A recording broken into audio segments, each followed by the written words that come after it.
더불어민주당이 대장동 일당 항소 포기 국정조사를 사실상 거부하는 듯합니다.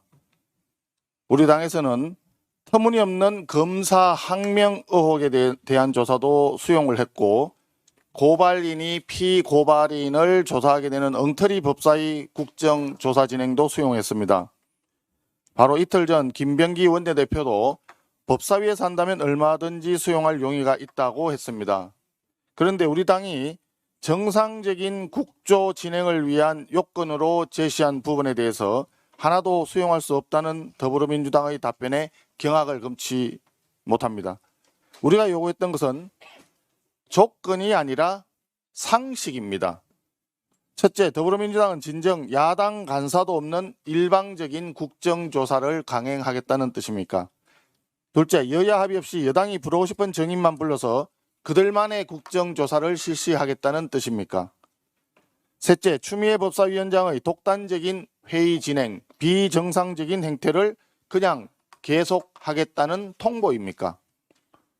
그럴 거라면 더불어민주당 TF에서 검사들을 불러 조사하는 것이 차라리 낫지 않겠습니까? 그런데 왜 국회 국정조사를 먼저 제안을 했습니까? 그래도 우리 국민의힘은 국민을 향한 진실 규명을 끝까지 놓칠 수 없습니다. 김영삼 대통령께서 대도무문이라고 하셨습니다.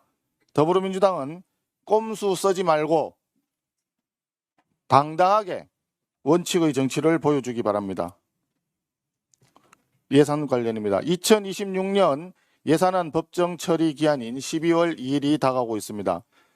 국민의힘은 민생경제위기 속에 예산안의 여야 합의 처리가 무엇보다 중요하다고 판단하면서 법정 기한 내 합의 처리를 위해 최선을 다하겠습니다. 이재명 정권의 실패한 부동산 정책, 청년 일자리 정책, 관세 협상 등으로 인한 국민의 고통을 조금이라도 덜어드리기 위해 대승적 차원에서 합의를 이끌어내겠습니다. 하지만 예결위 심사기한이 사흘밖에 남지 않았는데 정부는 증액과 감액의 기본 틀조차 제시하지 못하고 있습니다. 또한 여당인 더불어민주당은 오늘 강행 의결을 예고하면서 마치 국민의힘이 발목을 잡는 것처럼 호도하며 언론 플레이만 하고 있습니다. 진실은 정반대입니다. 각종 정책 펀드 3조 5,400억, 지역사랑 상품권 1조 1,500억 등 4조 6천억 원의 현금성 포퓰리즘 예산은 최대한 삭감을 하고 이를 서민과 취약계층을 위한 예산, 지역 균형 발전 예산으로 사용하자는 것이 우리 국민의힘 주장입니다. 우리 국민의힘은 총 삭감 규모는 예년 수준으로 하면서 2030 내 집 마련 특별대출, 청년 주거 특별대출, 도시가스 공급 배관, 보육교직원 처우 개선 등 진짜 민생사업의 정상화를 위한 예산 증액을 요구합니다. 정부 여당은 국민의힘의 진정성을 수용하여 이번에는 반드시 여야 합의로 예산안이 처리될 수 있도록 협조하기 바랍니다. 대미투자 특별법 관련입니다. 지난 수요일 더불어민주당이 한미 관세협상 후속 조치로 대미투자 특별법을 기습 발의했습니다. 국회 비준 동의 없는 특별법 논의 그 자체를 우리 국민의힘에서는 수긍하기 어렵습니다. 헌법 절차를 위반한 월권이자 국회를 무시하는 폭거라고 생각합니다. 발의된 특별법의 내용에도 문제투성입니다. 첫째, 기금 조달 방식이 기존의 설명과 전혀 다릅니다. 김용범 정책실장이 대미투자금은 한국은행 외화자산 운용 수익만으로 충당한다고 밝혔는데 실제 법안에는 정부 차입금, 정부 보정채권, 정부 출연금 등 국가 재정을 직접 동원할 수 있도록 규정하고 있습니다. 결과적으로 매년 30조 원에 달하는 국민 혈세를 쏟아붓겠다는 뜻입니다. 이익은 미국과 나누면서 손실은 모두 한국이 부담하는 구조입니다. 둘째, 정부가 강조하는 상업적 합리성도 공허한 말잔치로 그칠 가능성이 높아 보입니다. 우리가 상업성이 없다고 판단하더라도 결국 미국의 상무장관이 위원장인 투자위원회의 추천으로 트럼프 대통령이 최종 선정하는 구조입니다. 이런 상태에서는 만약 우리가 자금 제공을 상업적 합리성을 이유로 거부하게 된다면 미국이 관세를 재부과할 수 있기 때문에 실질적으로 우리에게는 거부권이 없습니다. 반면에 미국은 관세와 수익 배분 조정권 모두 쥐고 있기 때문에 구조적으로 불평등한 법이 됩니다. 셋째, 기금을 관리한다면서 새로운 공사를 만들겠다는 것도 옥상옥이요 어불성설입니다. 이미 한국투자공사 등 전문기관이 있을 뿐만 아니라 업무 대부분은 산업은행, 수출입은행 등에 위탁하게 되어 있기 때문에 공사가 자체적으로 할 일은 거의 없습니다.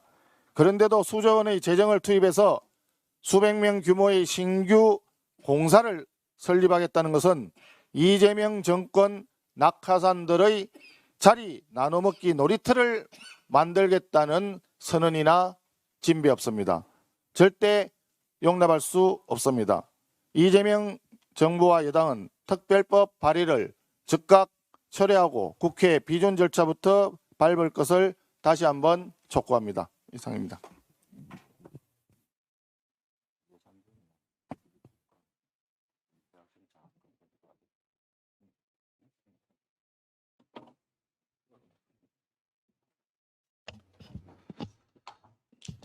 네, 조금 전에 원내대표께서 예산 관련해서 저희 당이 중점적으로 추진하고 있는 정액 예산들 항목을 몇 가지 말씀을 드렸습니다. 그중에 저희들이 다시 한번 강조하고 싶은 것이 하나 더 있습니다. 학업에 열중해야 할 대학생들의 어려움을 조금이라도 덜어주기 위해서 장학금 정액에도 저희들이 심혈을 기울이고 있다는 말씀을 드리겠습니다. 내란몰이와 정치공작은 종식되어야 합니다. 다음 주 법원에서 국민의힘 추경호 전 원내대표에 대한 영장실질심사가 열릴 예정으로 있습니다. 이번 심사는 중요한 분수령이 될 것입니다. 저는 기각될 것이라고 확신합니다. 국민의힘 국회의원을 비롯해 국민의힘 소속은 그 누구도 계엄 논의에 관여하거나 동의한 사실이 없습니다. 계엄 해제 표결을 방해받은 사실 전혀 없습니다.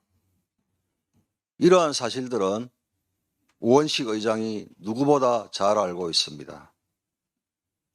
내란몰이의 중심에 서 있는 우원식 의장, 이 침묵은 반드시 그 책임이 따를 것입니다. 더불어민주당이 국민의힘을 내란정당이라고 말하는 것은 명백한 허위사실이고 정치 공작입니다. 따라서 법원은 법리에 따라 정당하고 공정한 판단을 내려주시기를 바랍니다.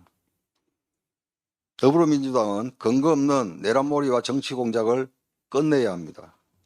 이제는 여야가 국가 핵심 산업과 기업을 성장시키고 그 기반에서 일자리를 만들며 민생 경제를 살리는 데 집중해야 합니다. 한국은행이 어제 기준금리를 동결했습니다. 지금처럼 환율이 높고 물가도 높은 상황에서는 금리를 쉽게 내릴 수 없기 때문에 불가피한 결정이었다고 봅니다. 하지만 분명한 점이 있습니다. 이재명 정권이 계속 돈만 풀면 경제가 살아난다는 잘못된 정책을 유지하는 한 금리를 동결해도 고환율, 고물가는 절대 해결되지 않습니다. 올해 이재명 정권은 13조 원이 넘는 소비 쿠폰을 이미 뿌렸습니다. 한국은행 분석에 따르면 이 돈만으로도 물가가 0.3에서 0.6%포인트 올랐다고 합니다. 결국 과도한 돈 풀기가 스태그플레이션을 부른 셈입니다. 더불어민주당은 이제 경제정책의 방향을 바꿔야 합니다. 지역사랑상품권 할인 예산 1조 1,500원을 비롯해 각종 현금성 예산은 과감하게 정리해야 합니다. 대신 그 예산을 지역이 요구하는 핵심 SOC, 전략산업 육성, 인재 양성, 기업 경쟁력 강화에 집중해야 합니다. 그래야 대한민국 경제가 다시 살아날 수 있습니다. 지금 우리는 미래 세대가 잘 살 수 있게 하기 위해 고민하고 또 고민해야 합니다. 아울러 금융권도 기준금리가 동결된 만큼 대출금리도 현 수준을 유지하거나 인하할 수 있다면 인하해야 합니다. 금융당국도 기준금리가 그대로인데도 은행들이 슬그머니 대출금리를 올리려는 움직임은 없는지 철저히 점검해야 합니다. 국민들은 이미 고환율, 고물가로 큰 부담을 겪고 있습니다. 여기에 대출금리까지 오르면 서민들은 더는 버티기 어렵습니다. 이에 국민의힘은 대출금리 인하를 위한 은행법 개정안에 대해서도 동의합니다. 국민의힘은 서민 부담을 덜기 위한 조치라면 무엇이든 열린 자세로 임하겠습니다. 산업안전체계의 근본적 전환이 필요합니다. 고용노동부 발표에 따르면 올해 3분기 산업재해 사망자는 457명으로 지난해보다 늘었습니다. 특히 5인 미만 사업장의 사망자가 약 30% 증가해 작은 사업장이 산업안전의 가장 취약한 곳으로 드러났습니다. 지금까지 정부는 처벌을 강화하는 방식으로 산업안전을 관리해 왔습니다. 그러나 사고는 줄지 않았고 누가 더 책임지나만 논란이 되는 상황이 계속되고 있습니다. 처벌만으로는 안전이 지켜지지 않는다는 것이 증명되었습니다. 이런 상황에서 독일 사례는 저희들에게 중요한 시사점을 줍니다. 독일은 노사와 전문가가 함께 안전규칙을 만들고 설계 단계부터 안전을 반영하고 건설자, 소유주, 전문가가 책임을 나눠 갖는 예방중심 체계를 통해 사고를 크게 줄였다고 합니다. 즉, 처벌이 아니라 현장을 바꾸는 예방 시스템이 효과를 낸 것입니다. 국민의힘은 이미 이미자 의원, 구자건 의원이 중대재해 처벌을 개선하는 내용을, 김소희 의원이 자율안전검사 및 현장교육 의무화 등 예방중심 법안을 발의해 놓았습니다. 사회적 인식도 처벌만으로는 부족하다는 방향으로 바뀌고 있습니다. 국민의힘은 독일처럼 예방이 중심이 되는 산업안전체계로 전환하겠습니다. 과도한 처벌 중심의 중대재해처벌법과 산업안전보건법을 현장에서 실제로 도움이 되는 안전관리, 현장교육, 책임분담 중심체계로 개선하겠습니다. 여야 민생경제협의체에서도 중대재해처벌법 개선을 논의하겠습니다. 이상입니다.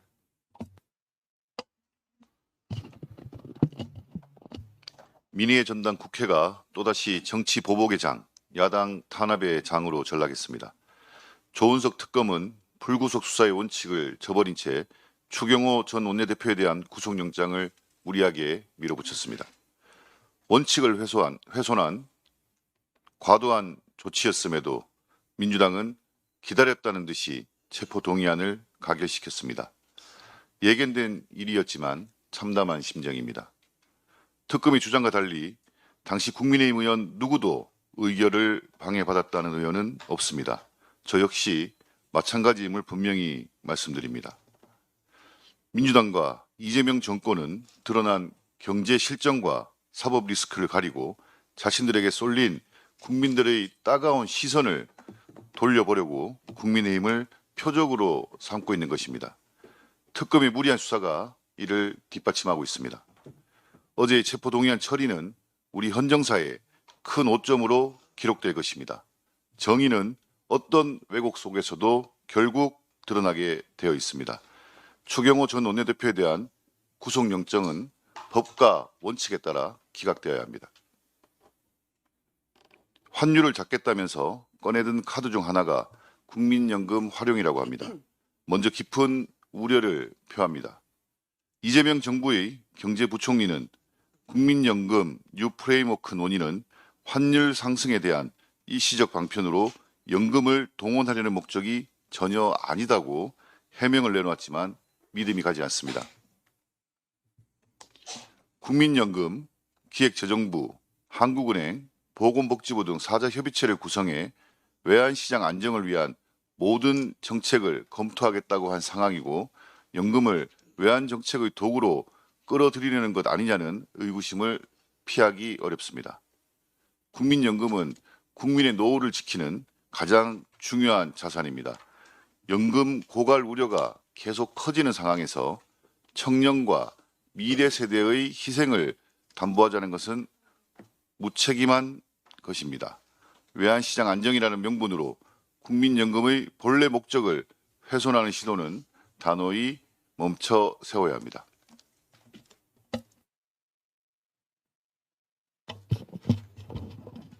운영수석입니다. 헌법기관인 감사원의 독립성과 중립성은 권력에 의해 흔들려왔지만 그래도 금도라는 게 있었습니다. 감사원이 최근 국회 상임위원회에 감사가 필요하다고 판단되는 사항을 알려달라는 전례 없는 공문을 보낸 사실이 드러났습니다. 민주당이 절대 다수를 장악한 국회에 감사할 대상을 제보해달라는 것은 감사원이 스스로 여당의 푸들 노릇을 하겠다고 선언한 것이나 다름없습니다. 감사원의 독립성, 중립성은 개나 줘버리겠다는 굴종의 모습입니다.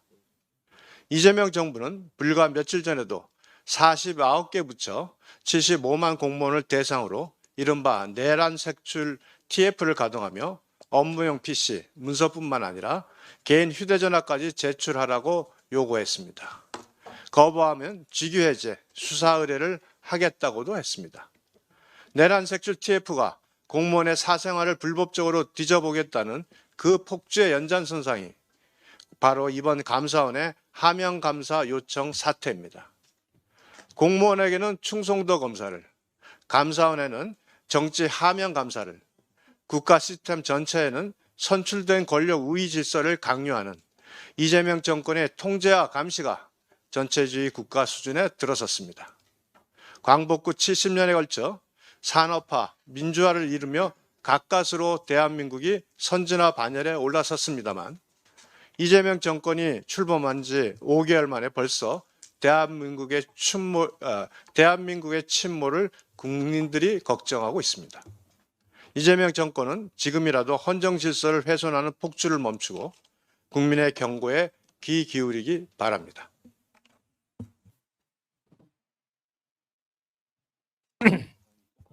예, 하십시오.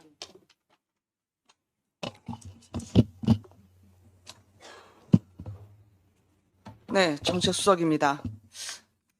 이재명 대통령은 9년 전에 열심히 일하고 바르게 살면 바보 취급하는 나라, 부정부패 저질러도 힘쓰면 다 용인하는 나라, 그런 나라 바꿔봐야 하지 않겠냐고 비판을 한 바 있습니다. 그런데 그런 나라를 이미 이 대통령이 만들고 있습니다. 고신용자 금리 높이라는 대통령 말 한마디에 은행 창구에서는 성실하게 빚을 갚아나가는 사람에게 오히려 금리를 올리고 있습니다. 한번 볼까요? 감사합니다. 제주은행 기준으로는 신용점수 600점 이하 저신용자는 금리가 5.95%지만 그보다 신용점수가 높은 차주는 무려 3.66%포인트 더 높은 9.61% 금리를 적용받습니다. 세계 어디에도 없는 성실 페널티이자 128년 신용으로 작동해온 우리나라 금융 시스템의 붕괴입니다. 여기 이제 줄 세우고 있지 않겠습니까? 은행들을? 그러면 권력자 말 한마디에 바짝 누워서 바르게 산 국민을 바보로 만드는 이 금융기관들 줄 세워서 관치금융을 완성시킬 것입니다. 고신용자는 부자고 저신용자는 가난한 사람인 듯 저격하는 대통령 말과 달리 연소득이 2,100만 원 미만인 소득 하위 30%면서 신용점수 840점 이상인 고신용자인 사람이 무려 202만 명에 이릅니다. 이 세상엔 형편이 어려워도 한 푼 두 푼 모아 묵묵하게 빚을 갚고 있는 국민들이 태반인 거죠. 대통령이 서민 위하는 듯 선의로 포장해도 결과적으로는 서민들 고금리로 2번 죽이고 있는 겁니다. 이 정부에서는 대신 범죄자가 큰 소리칩니다. 대장동 범죄자들에게 7,800억 원 갖다 바친 항소 포기 덕분에 남욱의 재산이라고 추징보전한 강남 빌딩을 되돌려줄 수 있는 재판이 어제 시작됐습니다. 범죄자로부터 안전한 나라를 만들겠다던 이 정부는 실은 범죄자가 안전한 나라를 만들고 있습니다. 서민이 웃고 범죄자가 웃는 범죄자 주권 정부를 견제하고 멈춰 세우는 것. 바로 7,800억 국민께 돌려드리고 원주민 피눈물 닦아드릴 대장동 국정조사가 관철돼야 하는 이유입니다. 이상입니다. 하려고 왔어요. 공수처는 이재명 대통령을 즉각 수사해야 됩니다. 즉각 수사할 것을 요청합니다. 이재명 대통령 해외 순방을 마치고 돌아오자마자 검사들 감찰하라고 명령했습니다. 그 이유는 검사들이 이화영 위증 사건에 있어서 기피 신청을 하고 퇴장을 했다라는 이유입니다. 자, 기피 신청, 검사의 정당한 권한입니다. 소송이, 재판이 법관에 의해서 불공정하게 진행될 염려가 있을 때 기피 신청을 할 수 있는 것은 검사의 권한입니다. 퇴정, 왕왕 있었습니다. 왜냐? 기피 신청을 하면 소송은 정지되게 되어 있습니다.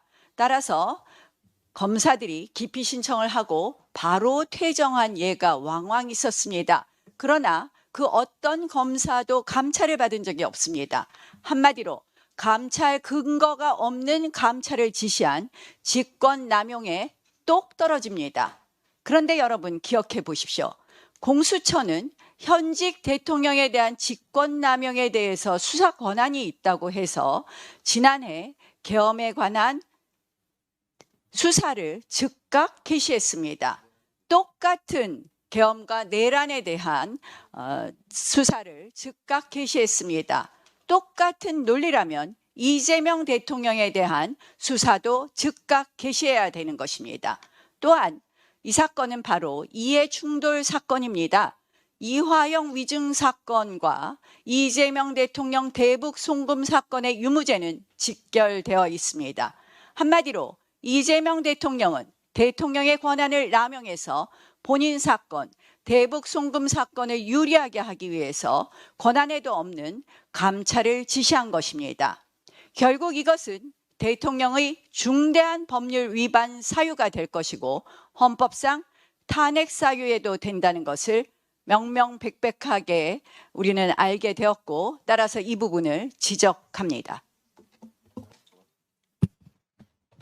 예, 국회 과학기술정보방송통신위원회 국민의힘 간사 최영두입니다. 오늘은 국회 과학기술정보방송통신위원회 1소위 우주항공청을 담당하고 있는 1소위 위원장으로서 국민 여러분과 함께 우리 누리호 4차 발사의 감격을 함께 전하겠습니다. 오늘 아침 조간신문입니다. 정말 감격적입니다. 제가 어제 새벽에 현장에서 직관을 했습니다. 자, 이 사진들 정말 감격스러운 장면이었습니다. 이번 누리호 4차 발사 성공은 특히 민간 주도 국산 우주 발사체를 만드는 뉴스페이스 시대의 성공이었다는 점에서 특히 더 의미가 있습니다. 이 국산 우주 발사체를 만든 체계 종합기업 하나에어로스페이스, 한국 우주항공산업 카이, 두원중공업, SNT 항공, 현대로템 같은 기업들, 수많은 기업들이 참여했습니다. 수많은 기업들의 성공이었습니다. 우주항공산업의 70%가 집적되어 있는 경남과 전국의 우주항공산업의 쾌거이기도 했습니다. 지난 2009년부터 나로 발사가 시작되었습니다만 일부 업무를 완수하지 못하거나 부품 고장으로 지연되기도 했습니다. 그런데 이번에는 한 번의 발사에 성공하고 임무도 100% 완공했습니다. 우리 기술의 성공입니다. 이는 또한 지난 정부 우리 당이 함께 이끌었던 우주항공 삼각편대 정책의 성공이기도 했습니다. 미 우주항공청, 즉 나사 없이 미국의 우주발사 계획이 성공할 수 없었듯이 대한민국 우주항공청, 카사, KASA 출범 이후 우리는 첫 발사에 완벽하게 성공했습니다. 우주항공청은 지난 21대 국회 말에 우리 당 주도로 설립할 수 있었습니다. 다수당이었던 더불어민주당이 방송통신위원회 현안과 결부시키며 지연시키던 상황이 아직도 아찔합니다. 하지만 민간 우주 뉴스페이스 시대의 현실은 참담합니다.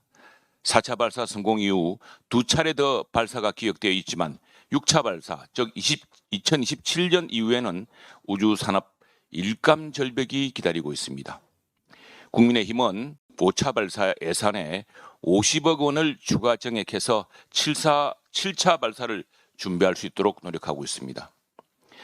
누리호 고도화 사업은 차세대 발사체 계획 변경과도 맞물려 있습니다. 누리호는 우리 손으로 만든 첫 번째 액체 연료 로켓이자 대한민국 우주항공기업의 땀과 눈물의 결실이었습니다. 우리 위성은 우리 로켓으로 궤도에 올려야 한다는 원칙과 우주산업 생태계가 구축되어야 된다는 목표 아래 정부와 연구기관이 기업과 머리를 맞대어야 합니다. 2032년으로 예정된 차세대 발사체 개발 때까지 누리호를 계속 발사해야 합니다. 우리 위성은 우리 로켓으로 궤도에 올려야 하기 때문입니다. 발사의 수를 늘려야 기술 고도화는 물론 공급망을 안정시킴으로써 경제성도 확보할 수가 있습니다. 진정한 우주 경제를 창달할 수가 있습니다. 2028년, 2029년, 2030년, 2031년까지 누리호가 계속 발사될 수 있도록 누리호 헤리티지 사업을 연장해야 합니다. 우주 5대 강국, 2032년 달 착륙, 대한민국의 위대한 꿈에 예산이 배정되어야 합니다. 국민의힘이 최선을 다하겠습니다. 예, 외통위 간사 김건희입니다. 이재명 대통령이 G20 순방 중 기내 간담회에서 한미연합훈련과 관련해 대화 협상의 지렛대가 될 수 있다. 평화체제가 구축되면 훈련을 안 하는 것이 바람직하다라고 말했습니다. 이는 정동영 통일부 장관이 3주 전에 내년 4월 트럼프 대통령의 방중 전후가 결정적 시기며 아주 예민한 문제이긴 하나 한미 군사훈련을 하면서 북미 회담으로 갈 수는 없다라고 말한 것과 맥이 닿아 있습니다. 그러나 한반도에서 전쟁이 엇고 있는 이유는 무엇보다 한미연합사령부로 대표되는 한미동맹의 일체화되고 빈틈없는 대비태세에 있습니다. 한마디로 유비무환입니다. 이런 대비태세를 유지하기 위해 언어와 문화가 다른 한미 군대가 평소의 방어적 연합훈련을 충실히 실시하는 것은 한반도의 평화와 안정을 지키기 위한 근본 중의 근본입니다. 그래서 한미연합훈련 중단은 지속 가능하지 않으며 북한과의 협상에 카드로 사용하는 것은 실패할 수밖에 없습니다. 클린턴 대통령 시절 팀 스피리트 훈련 중단 및 트럼프 대통령 1기 시절 연합훈련 중단이 얼마 가지 않아 연합훈련 재개로 이어지고 북한과의 협상의 실패로 끝난 것은 이를 웅변적으로 말해줍니다. 그래서 우리가 북한을 설득해 나갈 방향은 남북 쌍방이 서로의 군사훈련을 참관하고 방어적 성격을 확인하면서 군사적 신뢰를 구축해 나가는 것이지 우리가 일방적으로 연합훈련을 중단하는 것이 아닙니다. 그래서 이재명 대통령과 정동영 장관이 보여주는 한미연합훈련에 대한 인식은 심히 우려가 됩니다. 국민의힘은 잘못된 안보관이 우리의 국익과 한미동맹 그리고 국가안보를 흔들지 못하도록 끝까지 책임을 다하겠습니다. 감사합니다.